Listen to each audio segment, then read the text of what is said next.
स्वागत है आप सभी का विज्ञान वृक्ष के ऑनलाइन प्लेटफॉर्म के ऊपर। इस वीडियो में मैं आपको बताने वाला हूं गेट के पेपर को अटेम्प्ट कैसे करना चाहिए और किन बच्चों को तुक्का लगाना चाहिए और नेगेटिव मार्किंग को कैसे अवॉइड करना चाहिए। सबसे पहली और बहुत जरूरी चीज, एग्जाम सेंटर के अंदर आपको प्री डिसाइडेड माइंड से नहीं जाना है। जैसे कि आपको ये सोचकर नहीं जाना है कि कोऑर्डिनेशन के 6 क्वेश्चन आएंगे, ओएमसी के 7 क्वेश्चन आएंगे, क्वांटम के 8 क्वेश्चन आएंगे।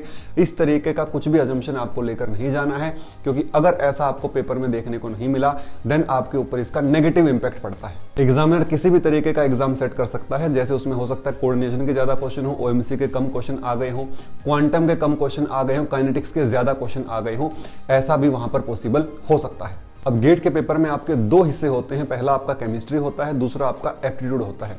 तो जनरल एप्टीट्यूड को आपको लास्ट में अटेम्प्ट करना है, आपको केमिस्ट्री से ही शुरुआत करनी है। अब केमिस्ट्री में आपको सबसे पहले एमसीक्यू अटेम्प्ट करना है, देन आपको एनईटी और सबसे लास्ट में आपको एमएसक्यू अटेम्प्ट करना है। और हाँ, अगर आपको एनईटी करते हुए या फिर एमसीक्यू करते हुए किसी भी क्वेश्चन में लंबी कैलकुलेशन लग रही है कि इसमें आपको समय ज्यादा लगेगा, तो उस क्वेश्चन को आप मार्क फॉर रिव्यू वाले ऑप्शन में डाल दीजिएगा और जब आपका एग्जाम कंप्लीट हो जाएगा तब आप उस क्वेश्चन को देख सकते हैं। टाइम की टेंशन बिल्कुल नहीं लेनी है, क्योंकि 180 मिनट का समय है और नंबर ऑफ क्वेश्चंस गेट के पेपर में काफी कम होते हैं, तो आपके पास भरपूर समय रहने वाला है अपने पेपर को कंप्लीट करने के लिए। सबसे जरूरी बात, नेगेटिव मार्किंग कैसे अवॉइड करें।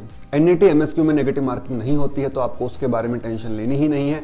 एमसीक्यू में नेगेटिव मार्किंग होती है, जिससे बचने का केवल और केवल एक ही तरीका होता है, जिस भी क्वेश्चन में आपको डाउट आ रहा है वो क्वेश्चन आपको अटेम्प्ट ही नहीं करना है। आपके मन में ये जरूर आएगा कि अगर मैं सही कर दूंगा तो मेरे को 2 नंबर मिल जाएंगे, गलत करूंगा तो 0.66 तो कटेंगे, और अगर 1 नंबर का है तो 0.33 मार्क्स मेरे कटेंगे।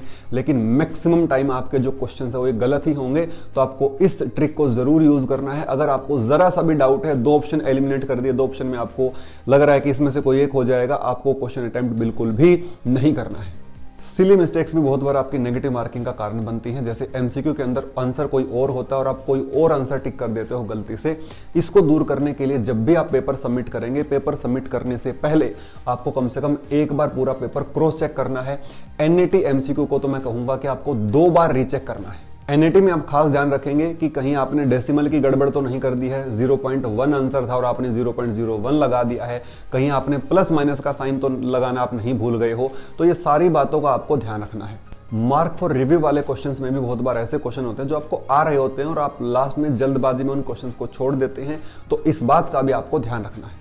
जनरल एप्टीट्यूड को आपको सबसे लास्ट में अटेम्प्ट करना है, उसके लिए आपके पास सफिशिएंट समय रहने वाला है। 25 से 30 मिनट आपको उसके लिए जरूर मिल जाएंगी, क्योंकि गेट के पेपर में नंबर ऑफ क्वेश्चंस कम होते हैं। लेकिन वहां पर भी एक बात का ध्यान रखना है कि आपको वहां पर भी तुक्का नहीं लगाना है। अब तुक्का किन लोगों को लगाना है, देखिए, जिनको ऐसा लगता है कि वो कट ऑफ भी क्वालिफाई नहीं कर पाएंगे और वो चाहते हैं कि एटलीस्ट कट ऑफ तो मेरी क्वालिफाई हो जाए, केवल वही लोग तुक्का लगा सकते हैं। जो टॉपर या मिड रेंज की कैटेगरी में बच्चा आता है, जिसके मार्क्स 40 से ऊपर या फिर 50-60 के आसपास आने वाले हैं, तो उन लोगों को तुक्का बिल्कुल अवॉइड करना है। क्योंकि बहुत बार हमारे माइंड में ऐसा होता है कि पिछली बार तो टॉपर 65 नंबर पे आया था, 70 नंबर पे आया था, तो इतने नंबर तो मेरे को लेने ही हैं।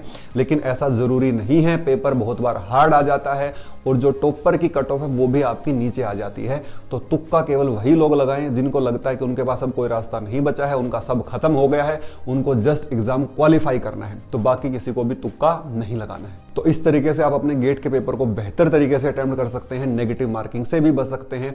अगर वीडियो अच्छी लगी हो तो वीडियो को लाइक करना, शेयर करना, चैनल पर पहली बार आए तो चैनल को सब्सक्राइब करना ना भूलें। Thank you so much.